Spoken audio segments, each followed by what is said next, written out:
What's going on, guys? Welcome back to the channel. Now today I wanted to bring you one of my first tip videos, and it's in regards to Black Ops 3.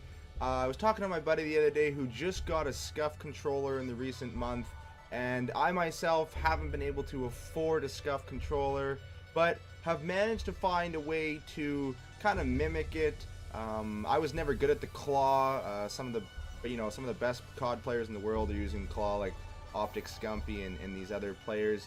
I've kind of fiddled with the settings, fiddled with the sensitivity, and tried to find what suits me and where I play my best at Call of Duty Black Ops 3. And I wanted to share some of those tips with you, so maybe it'll help you. Maybe you can try it out, maybe get used to it, and not have to spend $300 on a Scuf controller or $250, whatever it is, until you can save up and buy one yourself. Because at the end of the day, Scuf does make it a lot easier to have these movement and aiming at the same time, jumping and aiming at the same time, if especially if Infinite Warfare is not gonna have boots on the ground. So keep that in mind. So I'm gonna show you on Black Ops 3 what I use to avoid having to get a Scuf at this point, just because I can't afford it. And maybe you can test it out and give it a try yourself. It does take, like any type of method, it does take a little getting used to, but I find it allows you to aim and shoot much like a Scuf controller, and better than the original layout that Call of Duty gives you. So let's take a look at what I use. So here we are, guys. We are in a custom game, Infection Free-for-All, and I just wanted to enter a custom game here so I could show you the layout that I use, the sensitivity that I use, and then give you a quick example of just how it looks and how you do have the ability to aim and jump and shoot at the same time without having to purchase a Scuf controller and without having to do the complex grip of the claw, because I was never able to grasp how the claw is like comfortable. And I know this method as well takes a little bit getting used to, but I felt it was a lot easier than learning the claw. So to start off, let's take a look at the settings. What I use is a 5 to 8 sensitivity, and this is important because in this game you have to stay on target a lot longer than past Call of Duty games. It takes a lot more to kill somebody in this game than it does in past Call of Duty games, and the amount of times that you're gonna have to turn on somebody that's behind you is few and far between. So having a sensitivity at 14, the benefits of being able to spin around really quickly and kill somebody, it doesn't justify having that high sensitivity for the amount of times that you're gonna actually have to do that. So because there's a lot more long range combat where you have to stay on target for a long time, you want to have it between a 5 and an 8 sensitivity. You can play around with it, try it out. A lot of the pros use 4 to 7. I know some people that are very good use a 12. That's just something they're used to, I guess. But I find at range, it's just so hard. It's so technical to stay on point if you have a 12 sensitivity.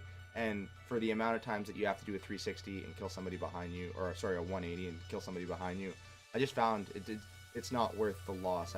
That steady aim at a long range is more important. Moving on, I use a 5, so that's kind of where I'm sitting right now.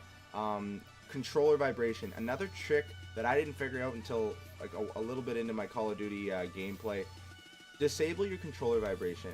It took a lot to get used to. It took me, a week to kind of get used to not feeling the vibration when I'm getting shot. But I found that at long range, when I'm trying to kill somebody who's shooting me and I'm flinching, when I turned my controller vibration off, I could focus easier. I wasn't thinking about my vibration. It wasn't distracting me, and I could continue to shoot somebody. And a lot of times I would transition this into a kill for myself and not for them. And I found it was a big part of my increasing in success on Call of Duty. It really helped my KD and everything. So try it out, give it a try. It'll feel weird at the start, but give it a week, give it a little time to sink in, and I'm sure you'll like it. Obviously, leave target assist and aim assist enabled. And now for the tactical bumper jumper setting for buttons, this is where you're not gonna have to buy a $300 Scuf controller. Okay, this is gonna mimic the Scuf layout, and it's gonna give you that ability to get used to something that's similar to a Scuf, but you can still keep your original Xbox controller. So what it's going to do is it's going to change your jump to your left bumper. Okay, aim is still your left trigger, and your melee is going to be B, and your crouch and slide is going to be the right joystick. Okay, now what this allows you to do, because your jump and your aim are right next to each other, you can stay on all control sticks, and you can use your index finger to jump on the left bumper, and you can just push down your middle finger on the left trigger to aim. So this is going to allow you, like a Scuf controller, to aim and jump at the same time. Okay, without having to take any of your fingers off of the control stick. So it does take a little bit to get used to, and I found the two areas that it took me to get used to were, one, having to aim with my middle finger. It felt weird at the start, and how having my two fingers at the top adjusted my left grip. My thumb felt different on the joystick, but after a while, the ability to aim and jump and shoot and turn my head all at the same time drastically outweighed the amount of time it took to get used to this new grip. And I like this grip better than the claw, because the claw, having to do two buttons with one finger on the side of your finger, I tried to get used to it for a long time and I couldn't. And this method I got used to a lot faster. So give it a try, guys, and give it some time. Don't abandon it right away, because as you can see, I mean, when you get used to it, it is absolutely amazing. You can, for example, you can jump shot, you know, church coming off of there. A lot of times, like, only Scuf users were able to do that. So it gave me the ability to somewhat mimic a Scuf controller without having to spend the $300. I think I will eventually spend that money, because the comfortability of having the paddles down underneath without having to change your left grip, I feel like that will just make it even that marginal difference, that marginal more comfortability while shooting. But until then, I've come to grow to love this layout, and I think you might love it too. So give it a try.